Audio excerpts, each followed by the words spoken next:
When I was young, I didn't really know what I was going to do when I got older. People kept asking me, but then eventually I thought that the idea of inventing things would be really cool. And the reason I thought that was because I read a quote from Arthur C. Clarke, which said that a sufficiently advanced technology is indistinguishable from magic, and that's really true. If you go back, say 300 years, the things that we take for granted today would be you'd be burned at the stake for. Being able to fly, being able to see over long distances, being able to communicate, and having access to all the world's information instantly from almost anywhere on the earth.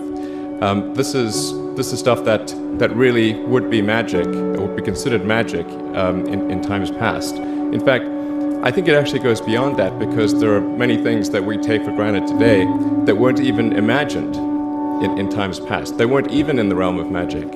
So it actually goes beyond that. So I thought, well, if I can do some of those things, basically if I can advance technology, then that's like magic, and that would be really cool. And I also had sort of a slight existential crisis, because I was trying to figure out what does it all mean? Like, what's the purpose of things? And I came to the conclusion that if we can advance the knowledge of the world, if we can do things that expand the scope and scale of consciousness, then we're better able to ask the right questions and become more enlightened, and that's really the only way forward. I think about what technology solution is necessary in order to achieve the particular goal, and then try to make as much progress in that direction as possible. I think that being a multi-planet species and being out there among the stars is important for the long-term survival of humanity.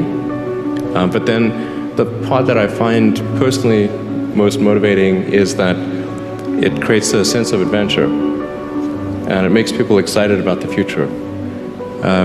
If you consider two futures, one where we are forever confined to Earth until eventually something terrible happens, or another future where we are out there on many planets, maybe even going beyond the solar system.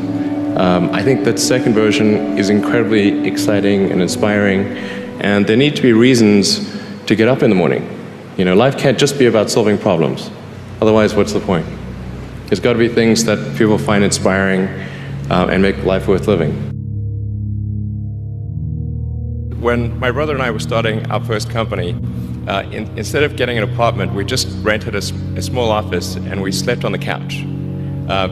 And we showered at the YMCA, and we're so hot up we had one computer, so the website was up during the day, and I was coding at night, 7 days a week, all the time. And I sort of briefly had a girlfriend in that period, and in order to be with me, she had to sleep in the office. So work hard, like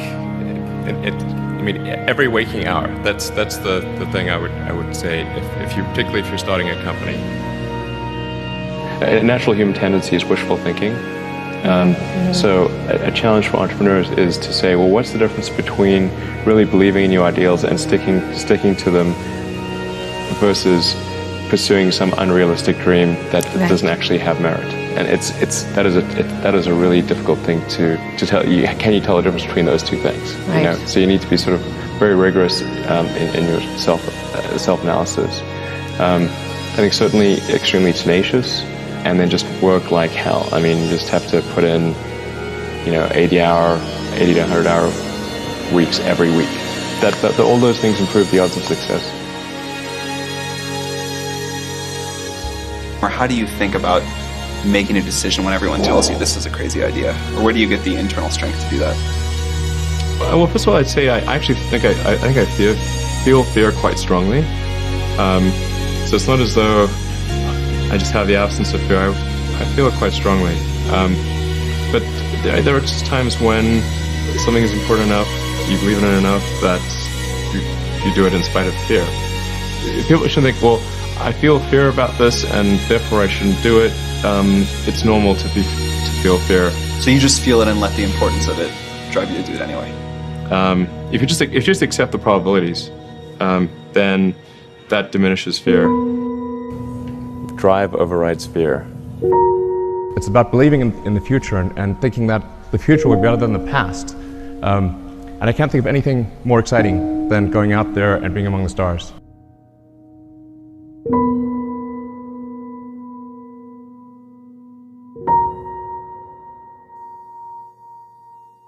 Thank you.